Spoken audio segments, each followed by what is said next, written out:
الحمد لله رب العالمين، والصلاة والسلام على نبينا وإمامنا وحبيبنا وقدوتنا محمد الأمين وعلى آله وصحبه أجمعين. إخواني وأحبابي، من سير الصحابيات المؤثرة والجميلة سيرة الصحابية الرميصاء أم سليم، واسمها مليكة بنت ملحان الأنصارية رضي الله عنها وارضاها، أم الصحابي الجليل أنس ابن مالك. الرميصاء توفي زوجها قبل الإسلام، ويوم جاء الإسلام للمدينة دخلت في الإسلام رضي الله عنها وأرضاها. جاء أحد أغنياء الأنصار ولم يدخل في الإسلام، وهو أبو طلحة الأنصاري رضي الله عنه.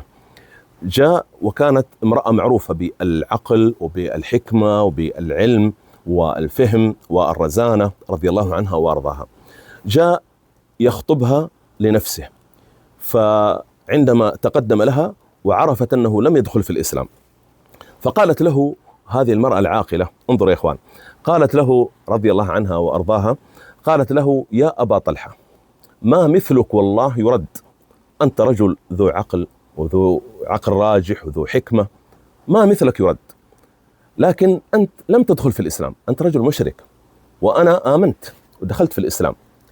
يا أبا طلحة، إن تدخل في الإسلام جعلت ذلك مهري، ما أبغى منك مهر. فأبو طلحة كان رجل غني وكان عنده من البساتين ومن الأموال كان بإمكانها تطلب، يعني وأي فتاة يعني تتمنى رجل مثل هذا، يعني يكون غني وحاله طيب، لكنها لم تغرها زينة الحياة الدنيا، وعرضت أن يكون مهرها الإسلام. انظر يا إخوان صاحبة العقل الراجح، وردت رد جميل رضي الله عنها وارضاها.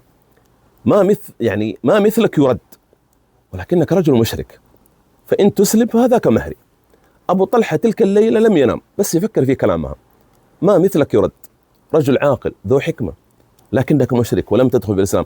الصباح شرح الله صدره للإسلام، جاء وقال لها: يا أم سليم، قد قبلت بالمهر، أريد أن أدخل في الإسلام، علميني. قالت: اذهب إلى النبي عليه الصلاة والسلام وأسلم بين يديه ويعلمك الإسلام. فذهب إلى النبي عليه الصلاة والسلام، وعندما رآها النبي قادم وهو جالس مع الصحابة قال: جاء أبو طلحة والإسلام بين عينيه، جاء ليسلم عليه الصلاة والسلام، رأى في وجهه الخير والتأثر، ففعلا أسلم، وكان من خيرة أصحاب النبي عليه الصلاة والسلام أبو طلحة. لكن انظروا يا إخوان إلى المرأة العاقلة كيف ردت رد طيب، لم تجرح مشاعره، لم تجرح كرامته، وجعلت مهرها الإسلام. ونعم المهر والله، هذا المهر يا إخوان، أن جعلت مهر الإسلام، ففازت بأجور أبو طلحة، كل صلوات أبو طلحة، صدقات أبو طلحة، كلها في ميزان حسنات هذه المرأة الصالحة. وأبو طلحة هو اللي نزل فيه قول الله سبحانه وتعالى: لن تنالوا البر حتى تنفقوا مما تحبون.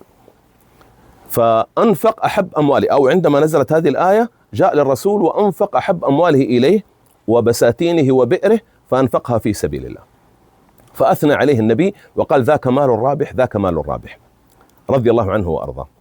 الوقفة الثانية يا إخواني في سيرة أم سليم، أنها عندما جاء النبي عليه الصلاة والسلام إلى المدينة أخذت ابنها أنس وكان عمره 10 سنوات، وقالت: يا رسول الله، هذا ولدي أنس خويدمك، يخدمك في خدمتك، يلازمك ويخدمك. فقبله النبي عليه الصلاة والسلام. فأنس يقول: مكثت مع النبي أو خدمت النبي عليه الصلاة والسلام 10 سنين، لأن النبي مكث في المدينة 10 سنوات، كان عمره 10 وخدم النبي 10، يوم مات النبي وهو في عز الشباب 20 سنة، لكن كان من حفاظ الأحاديث بفضل يعني الله سبحانه وتعالى، ثم بحكمة والدته أن أهدته للنبي أن يكون خادما، فكان ملازم للرسول يسمع الأحاديث، وكان ذو عقل كذلك راجح وحافظة قوية، فحفظ فيها أحاديث عن النبي عليه الصلاة والسلام كثيرة، حتى يعد الآن أنس من أكثر الصحابة رواية للأحاديث، من أكثر 5 من الصحابة بعد أبو هريرة رواية للأحاديث رضي الله عنه وارضاه. نال هذه المنزلة والشرف يا إخوان بالأم العاقلة الراجحة اللي قربته من أهل الخير ومن أهل العلم ومن أهل الفضل، النبي عليه الصلاة والسلام، فلقب بخادم النبي عليه الصلاة والسلام، والله شرف له أن يلقب بهذا اللقب، خادم النبي عليه الصلاة والسلام، أن يضاف إلى النبي عليه السلام أفضل البشر وأفضل من وطئت أقدامه الثرى عليه الصلاة والسلام، أنس بن مالك. وببركة ملازمة وخدمة النبي عليه الصلاة والسلام أنس حظي بدعوة جميلة من النبي عليه الصلاة والسلام. دعا له النبي عليه الصلاة والسلام يوما فقال: اللهم بارك له في عمره وولده وماله وأدخله الجنة. 4 دعوات. بارك الله له في عمره، فبلغ أنس بن مالك أكثر من 120 سنة، لم يسقط له سن، ولم يعني يخرف أو ينسى أو تدخل إلى ذاكرته شيء من الوهم والنسيان عندما يبلغ الإنسان إلى هذا العمر، ببركة دعاء النبي له. كان أكثر الصحابة مالا حتى في ذلك الوقت، وكان أكثرهم ولدا، حتى يقول بلغ أولادي وأحفادي أكثر من 130 وأعرفهم كلهم، رضي الله عنه وأرضاه، ببركة دعاء النبي.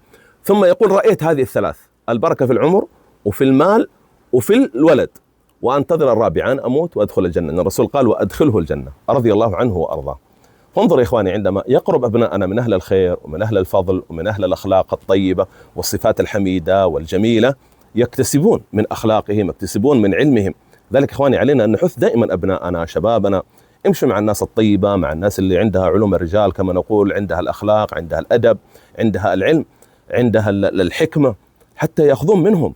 فالصاحب يتأثر بصاحبه، يبعدون عن أصحاب الأخلاق السيئة والأخلاق الرديئة والرديين، ويصحبون الناس أهل الشيم والأخلاق والكرم ليكتسبوا منهم الأخلاق والفضائل الجميلة. طبعا مع دعائنا لهم بأن الله يحفظهم وأن الله يوفقهم ويهيئ لهم الرفقة الطيبة الصالحة التي تعينهم على الخير وتثبتهم عليه. نسأل الله سبحانه وتعالى أن يصلح لنا ولكم النية والذرية.